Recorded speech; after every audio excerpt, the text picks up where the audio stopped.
And we are now joined on the Farm Bureau guest line. Go to favorites.com and go with the home team. Jake Mangum, the newest big leaguer in Major League Baseball. My friend, before we begin anything else, congratulations, man. You deserve it. Well, guys, I got to point out the 40-man roster is not a big league. No. A big league yet. We're not doing this. We're not playing these semantics, Jake. You got called up. We're going with that. But let's ask that question then. You say you're on the 40-man roster. That's not technically on the 26-man, Major League roster. What does that mean for you in terms of what spring training is going to look like? Well, now I can go into spring training. I've always gone in with the same attitude. Wherever you're at, go play well. Nothing changes. I got to go to spring training. I got to play well. I got to control what I can. And but now, there's no roster move that has to be made for me to stay with Tampa Bay. Now they can just, keep you there if you fit the team. There's only 26 guys on any given night at a baseball game for the Major League team. The 40-man roster just gives you got to be on the 40-man to be on the team. I'll say that. So one of the great things when guys get the call up is, during the season, they get called into their manager's office, and he sits down with them and tells them how great they've been. And by the way, they're calling you up, and they need you to report, blah blah blah. The season's over, so you're in the off season now. Tell us your story of how you found out that you were going up. Well, like I said, man, I still got to go into camp, and I haven't gotten a call to the big leagues yet. But don't be so humble, man. Let's just go with it here. I hear you, but I just got to make that clear because I could go to camp and not break with a big league team. That's a very good possibility. But anyway, they gave me a call and let me know I was going to be added to the 40-man. I really wasn't expecting them to after talking to some people. I didn't see it happening because when they called me up, it was the deadline. That day was the deadline for the 40-man roster to be put in before a Rule 5 draft in December.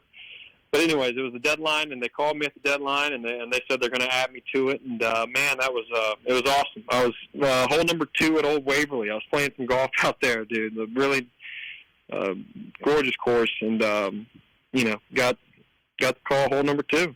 I heard a rumor that you told somebody, "Hey, take my shot for me. I got to take this call."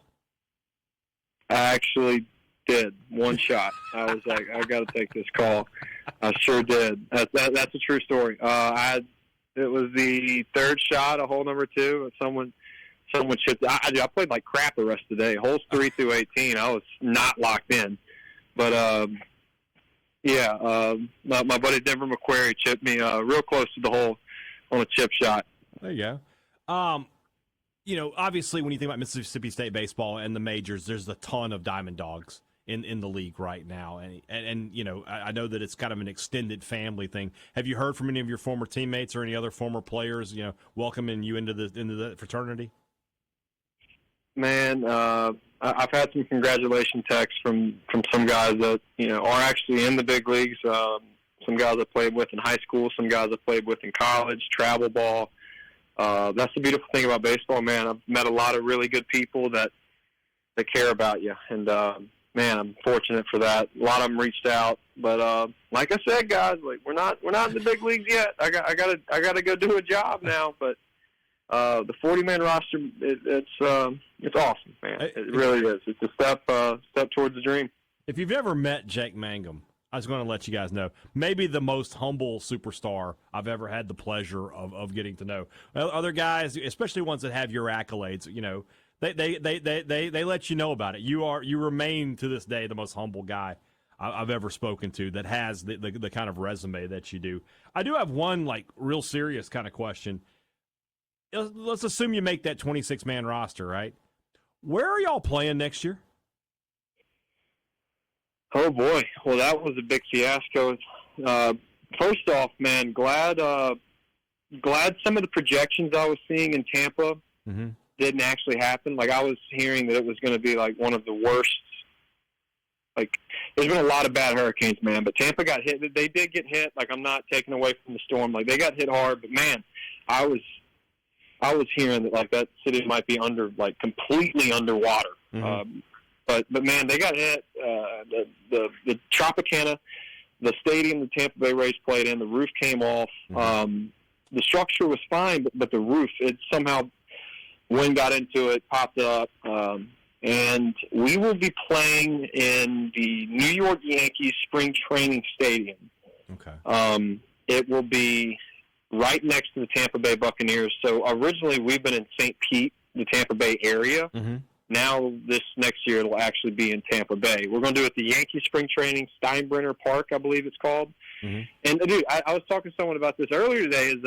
It kind of, what I learned here at Mississippi State, a lot of stuff's coming true. In 2018, we played in a construction site. Yeah. So familiar to this type setting, No, Steinbrenner Park's nice, but used to that. When you think about your career to this point, you had a great season last year in Durham and led the league in hitting. Towards the end of the season, a lot of people around here thought, okay, he's going to get the call up because the Rays were out of the playoffs at that point, and why not go ahead and bring him up? When you talk to people in the organization, did they explain to you why not then?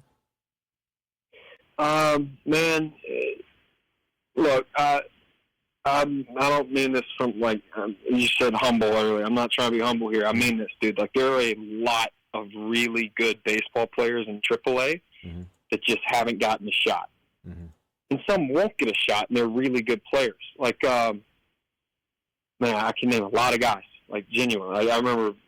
Anyways, just you'd be shocked at how many guys never get the opportunity that you could argue deserve an opportunity. So look, man, I'm not the first to have a good year and not get the call up. But all year, man, they just kept telling me to keep going.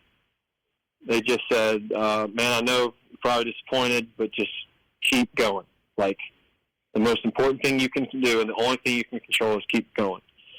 So I just, just woke up every day and kept going, man.